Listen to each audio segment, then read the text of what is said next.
Those Space People, a podcast series of casual cosmic conversations with people working on exciting space projects. Welcome to Bridging the Gap, brought to you by Women in Aerospace Europe and Those Space People. Bridging the Gap is a special series that spotlights inspirational figures from the aerospace industry, talk about the current skills gap, and provides guidance on developing skills to future proof your career. So, if you're looking to enter the aerospace industry or advancing into leadership roles, then this series is tailor made for you. Today, we're bridging the gap with Shelli Brunswick, the COO of Space Foundation. Space Foundation is a nonprofit organization leading space awareness activities, educational programs, and major industry events, and is headquartered in Colorado Springs in Colorado in the USA. And Shelley, of course, needs no introduction in the space community, all through her distinguished career as a program management leader and congressional liaison for the US Air Force to her current role at the Space Foundation. Shelley has always been passionate to contribute to the development of the next generation workforce. And so we are thrilled to kick off this series with you, Shelley. Welcome to the podcast. Thank you so much. It's such an honor to join you, and I look forward to having a robust and dynamic discussion about the future of space. Wonderful.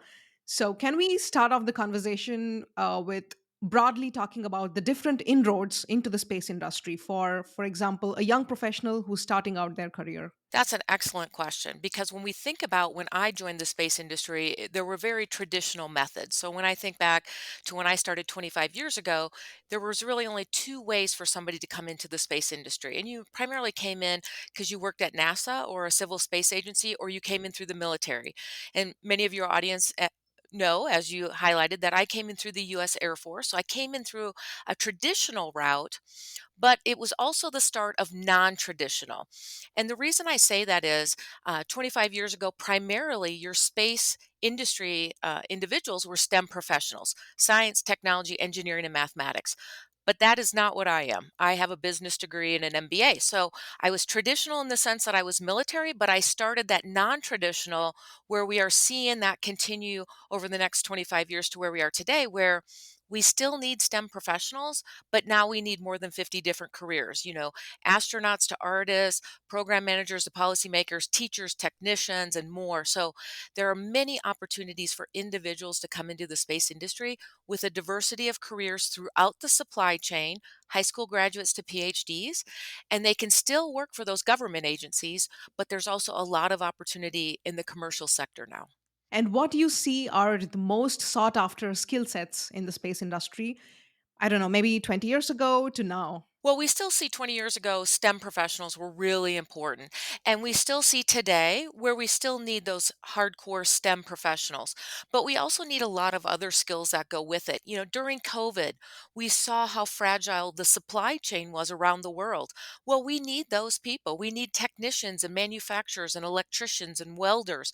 We can't build starships to go to Mars or to the moon without those welders. And so we need those skills that are also in the manufacturing sector. And in the US, we're seeing a shortfall of those skills, as well as the STEM professionals. But again, as we see the commercial space economy taking off, so let me just give you a number. In 2022, the global space economy was $546 billion. And of that, 78% is commercial.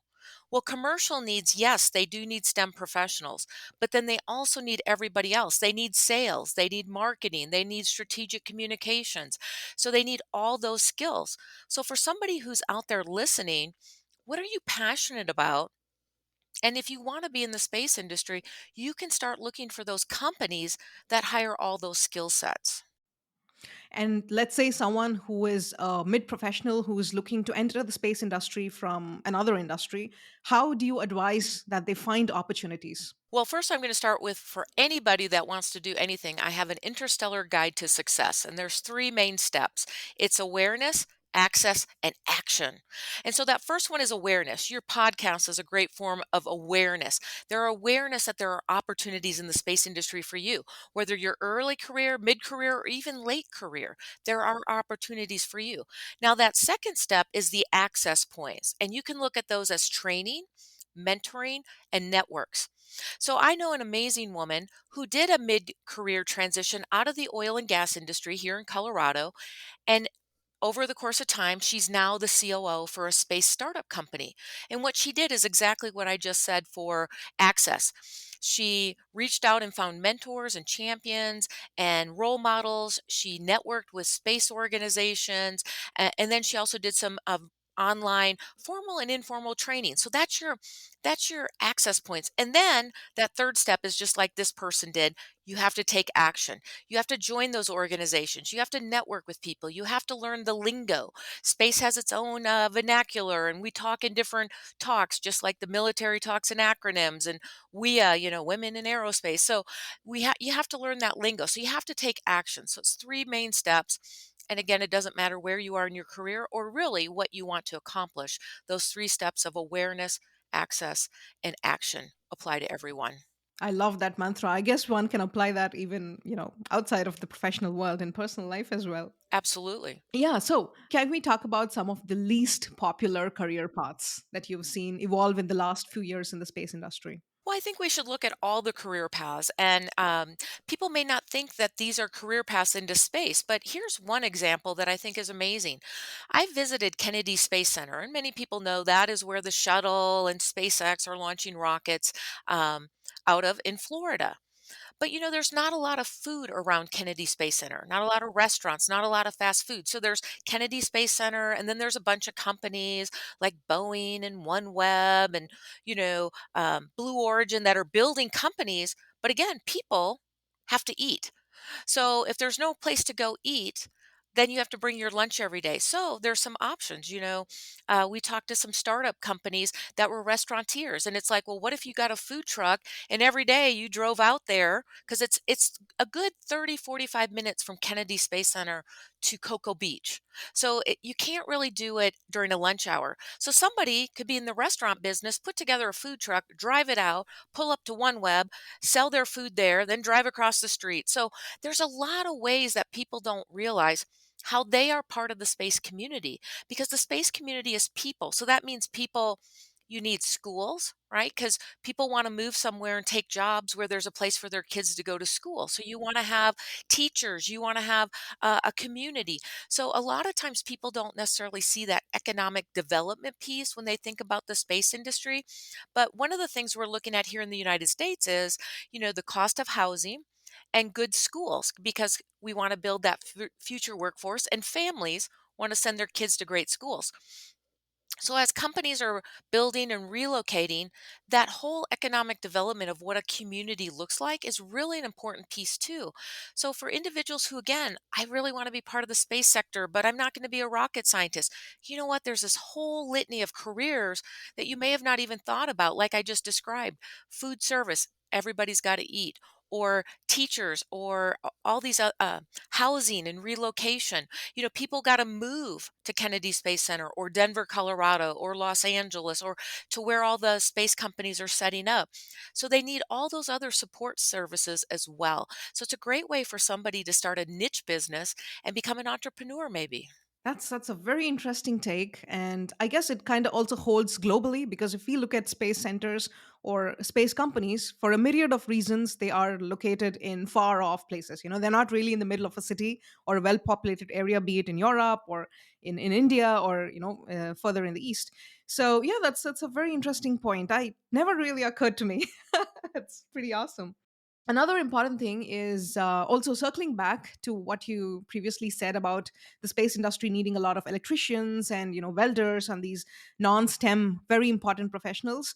It's especially true since we are all also vertically integrating, right? Everybody's vertically integrating. It's becoming more and more self-sufficient, the ecosystem.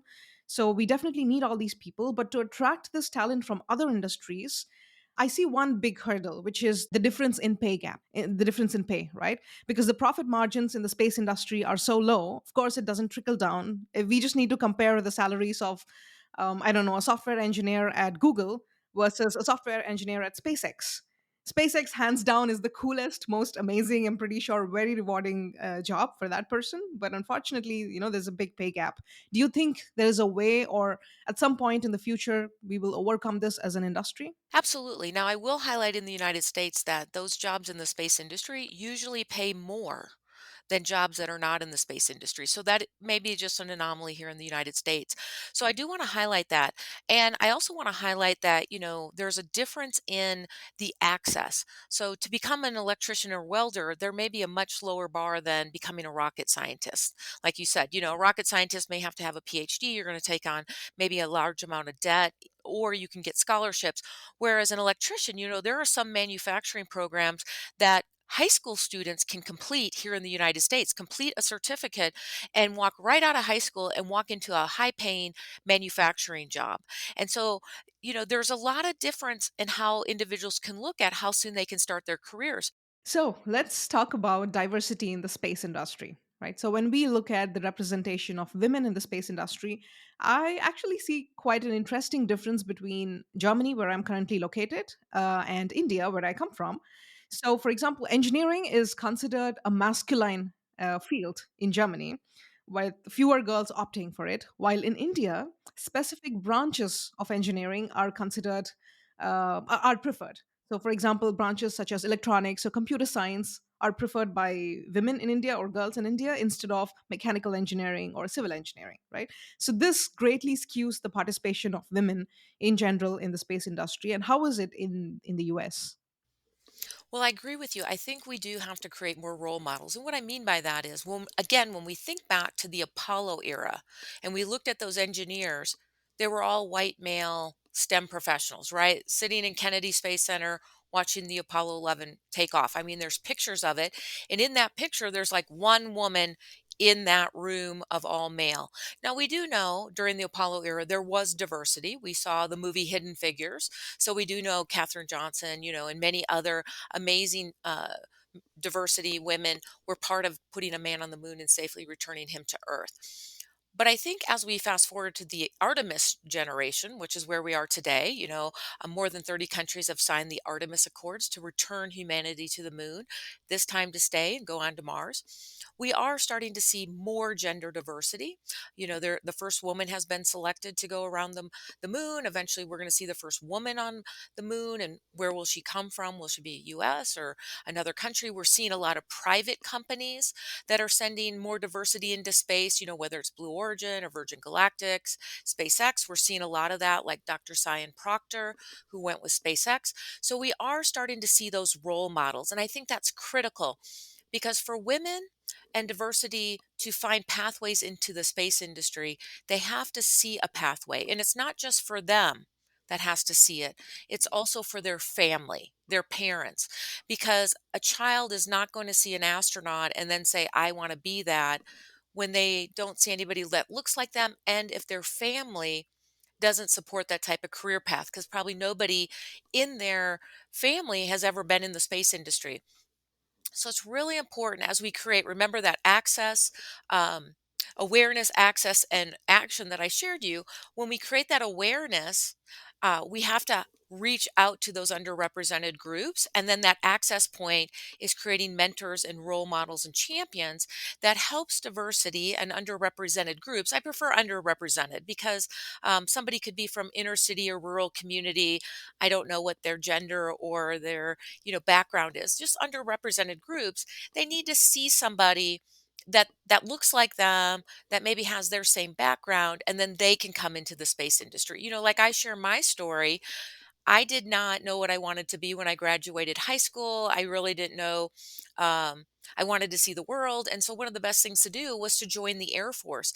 I certainly did not plan to become a person in the space industry, but as I completed my undergraduate, my master's degree, the Air Force made me a space professional. So again, the more we provide pathways that are non-traditional into the space industry, the more we're going to see more diversity and underrepresented groups. And then that will have a bigger effect on drawing more people in.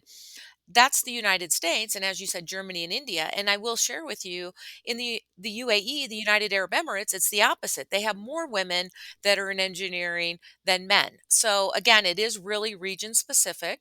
And so it is also to look at how can individuals potentially move around in the space community to take jobs. I mean, ultimately, the best thing you want to do is, if you're from an African country, is you want to be part of the space industry in your country, but it may not exist yet. It may be still a nascent emerging space economy. You may need to go to South Africa or Egypt or another country with a more mature space industry, learn there, and then maybe come back and be a pioneer in your country.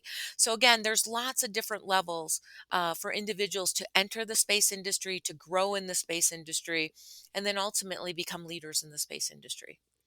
That's very interesting now that you mentioned different geographies like Africa and also the Middle East in general. So, and you also have been working with organizations, both commercial, governmental, all sorts of organizations across the world. So, how do you, or what differences do you see in navigating the space sector or the space industry in these different geographies? Well, I think the first thing you really have to do is you have to look at the first important thing. What is important to those individuals in that country? And that determines your strategic outreach and communication plan.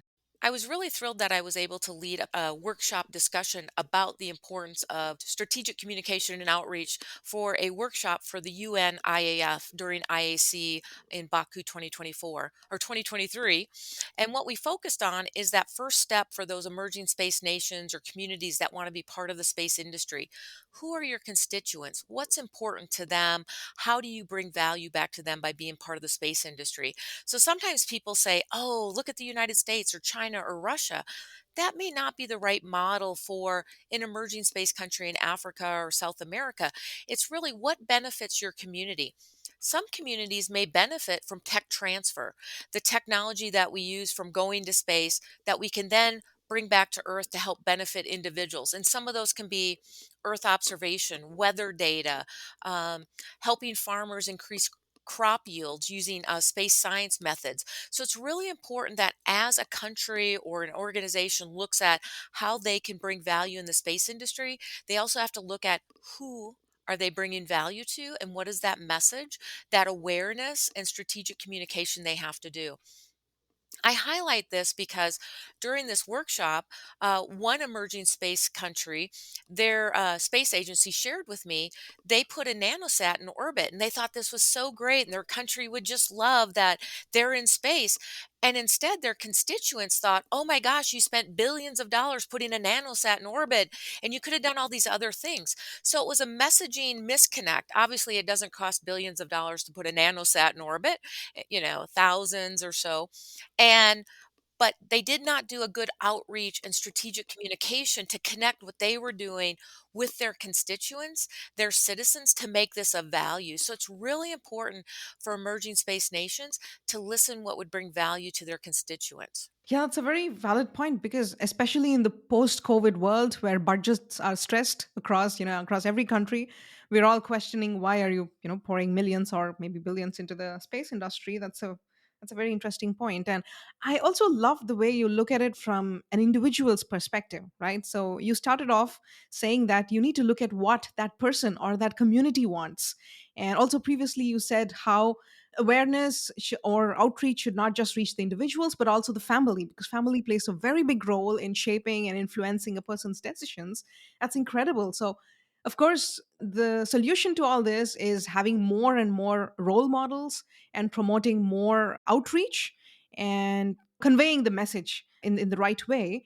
However, when we want to have more and more role models, when we want to put them up on a stage for everyone to get inspired from, one problem we often see is, for example, there's a panel discussion or in an event, and oftentimes organizers are thinking, I should have a woman because I just want to fill the quota, right? So how do you think we can shift this perspective from I should have a woman because I need to fill a quota to I really want to have a diverse perspective, and so I'm going to seek an underrepresented person. So how can we bring about this shift? Well, I think you highlighted it. What is our goal for that event, that panel? Who's the audience and what are we trying to accomplish? And so just to say, oh, I need a woman or an African American, I think that might muddy things. I think what's important to look at is we want to bring a diversity of background and thoughts and insights to those discussions and create a thought leadership dialogue. And that's going to create different people from different perspectives to really have thought leadership, because how are we going to grow the space industry? Like you said, there are many challenges here on Earth that are competing with the space industry. One of the number one things is climate change. And so it's critical that we are out there as advocates highlighting how the space industry is helping with climate change. If you go to the United Nations Office of Outer Space Affairs, there's a drop down menu and it lists all the 17 sustainable development goals and how space is helping each and every one of those. Well, again, there are men and women and different individuals from regions of the world that are participating in that. And so to have a thought leadership discussion about how space is benefiting humanity, you need to pull from all these different backgrounds. It may not mean I need a woman or I need this. It might be I need a water expert. I need a climatologist. I need somebody, an oceanographer. I need a diversity of individuals to talk about this subject and how we're pulling space into being part of the solution. As you mentioned today, for our audience, they may not know we're having some web challenges, but thanks to space technology, that is the backbone for telecommunications. This is how telecommunications started, was through the space industry. Think about the pandemic of 1918 when there was no telecommunications. There was no such thing as telework, telehealth, teleschool. So space technology is benefiting us in a diversity of ways.